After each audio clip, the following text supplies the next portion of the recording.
സംസ്ഥാനത്ത് ഏറ്റവും കൂടുതൽ വോട്ട് കിട്ടിയ ബി.ജെ.പി. സ്ഥാനാർത്ഥി ആര് എന്ന ചോദ്യത്തിന് ഒറ്റ ഉത്തരമേ ഉള്ളൂ: കെ സുരേന്ദ്രൻ. മഞ്ചേശ്വരത്ത് മത്സരിച്ച കെ സുരേന്ദ്രൻ. ഒരു കണക്ക് ഞാൻ പറയാം സംശയമുള്ളവർക്കായി. രാജീവ് ചന്ദ്രശേഖർ അറിയാമല്ലോ, നേമത്ത് താമര വിരിയിച്ച ബി.ജെ.പിയുടെ സംസ്ഥാന അധ്യക്ഷൻ രാജീവ് ചന്ദ്രശേഖറിന് ഈ തെരഞ്ഞെടുപ്പിൽ കിട്ടിയ വോട്ട് 57,192 ആണ്. ബി ഗോപകുമാർ ചാത്തന്നൂരിൽ അക്കൗണ്ട് തുറന്ന ബി.ജെ.പിയുടെ ബി.ജെ.പിയുടെ സ്ഥാനാർത്ഥി ബി ഗോപകുമാറിന് കിട്ടിയ വോട്ട് 51,923 ആണ്.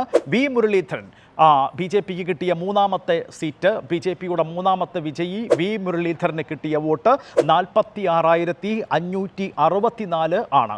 അതായത് മൂന്ന് പേർക്കും കിട്ടിയത് ഞാൻ ഒരിക്കൽ കൂടി വായിക്കാം: 57,192 രാജീവ് ചന്ദ്രശേഖറിന്, 51,923 ബി ഗോപകുമാറിന്, 46,564 കഴക്കൂട്ടത്ത് വി മുരളീധരന്. ഇനി മഞ്ചേശ്വരത്ത് കെ സുരേന്ദ്രന് എത്ര കിട്ടി നോക്കാം. മഞ്ചേശ്വരത്ത് കെ സുരേന്ദ്രന് കിട്ടിയത് ഇവരെക്കാളൊക്കെ കൂടുതൽ 67,696 വോട്ട്.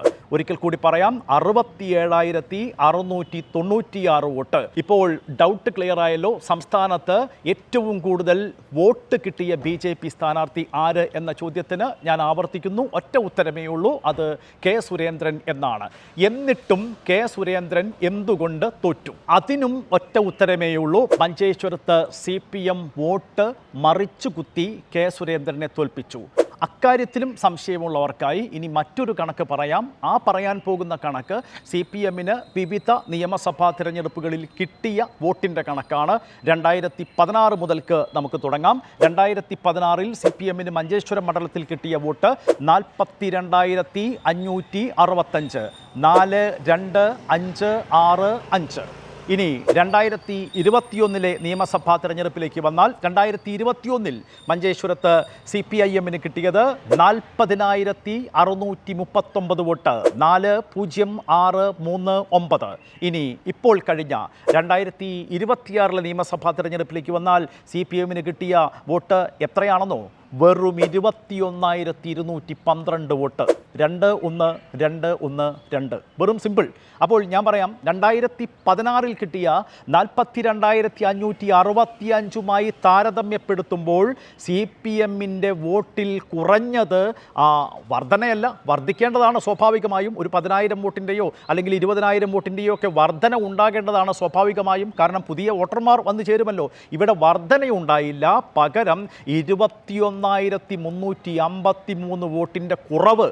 നോക്കണേ, 2016 കിട്ടിയത് 42,565 വോട്ട്, 2026 കിട്ടിയത് ഒറ്റ വോട്ട് പോലും കൂടിയില്ല എന്ന് മാത്രമല്ല, കാണാനില്ല. 21,353 വോട്ട് കാണാനില്ല. CPMൻ്റെ ഓൺ വോട്ട്, തനത് വോട്ട്, അവരുടെ മാത്രം വോട്ട് എവിടെ പോയി? 21,353 വോട്ട് കാണാനില്ല മഞ്ചേശ്വരം നിയോജക മണ്ഡലത്തിൽ CPMൻ്റെ വോട്ട്. അപ്പോൾ ഈ വോട്ട് 21,353 വോട്ട് എവിടെ പോയി എന്നതിന് സംസ്ഥാന നേതൃത്വവും മഞ്ചേശ്വരത്തെ സഖാക്കളും കൃത്യമായ ഉത്തരം പറയേണ്ടതുണ്ട്. പറഞ്ഞില്ലെങ്കിൽ അക്കാര്യത്തിൽ വ്യക്തത വരില്ല. വ്യക്തത വരാത്തിടത്തോളം കാലം ഒരു കാര്യം ഉറപ്പാണ്: മഞ്ചേശ്വരം മണ്ഡലത്തിൽ CPM വോട്ട് മറിച്ചു കുത്തി കെ സുരേന്ദ്രനെ തോൽപ്പിച്ചു. ഈ കെ സുരേന്ദ്രൻ്റെ കാര്യം കൂടി പറയാം. കാരണം 2016 കെ സുരേന്ദ്രൻ മഞ്ചേശ്വരം മണ്ഡലത്തിൽ തോറ്റത് വെറും 89 വോട്ടുകൾക്ക് മാത്രമാണ്. നമുക്കറിയാം അത്. 2021 കെ സുരേന്ദ്രൻ തോറ്റത് വെറും 845 വോട്ടുകൾക്ക് മാത്രമാണ്. 2016 കെ സുരേന്ദ്രന് 56,781 വോട്ടുകൾ കിട്ടിയിട്ടുണ്ട്. 2021 സുരേന്ദ്രന് 65,013 വോട്ടുകൾ കിട്ടിയിട്ടുണ്ട്. ആ വോട്ട് ആണ് ഇപ്പോൾ കെ സുരേന്ദ്രൻ 67,690 വോട്ടുകളാക്കി വർദ്ധിപ്പിച്ചത്.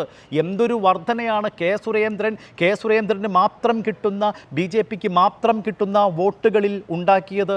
എന്നിട്ടും CPMന് ഇത്ര ഇത്രയും കുത്തനെ ഒരു വീഴ്ച വോട്ടുകളുടെ കാര്യത്തിൽ എന്തുകൊണ്ട് സംഭവിച്ചു? അത് ആശ്ചര്യകരമാണ്, അസ്വാഭാവികമാണ്, സംഭവിക്കാൻ ഒരു സാധ്യതയും ഇല്ലാത്തതാണ്. അതുകൊണ്ടാണ് രാഷ്ട്രീയ കേരളം സംശയത്തോടുകൂടി മഞ്ചേശ്വരത്തെ CPM-ൻ്റെ വോട്ട് നിലയെ നോക്കുന്നത്.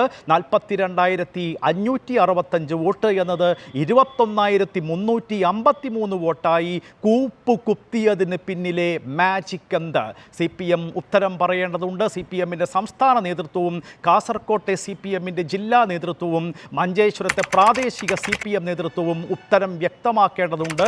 ആ വ്യക്തത വരാത്തിടത്തോളം കാലം ഞാൻ ആവർത്തിക്കുന്നു, ഒരൊറ്റ കാര്യം, ഒരൊറ്റ ഉറപ്പ് മാത്രമേ ഇക്കാര്യത്തിൽ ഉണ്ടായിട്ടുള്ളൂ. അതിതാണ്, മഞ്ചേശ്വരത്ത് CPM വോട്ട് മറിച്ചു കുത്തി കെ സുരേന്ദ്രനെ തോൽപ്പിച്ചു.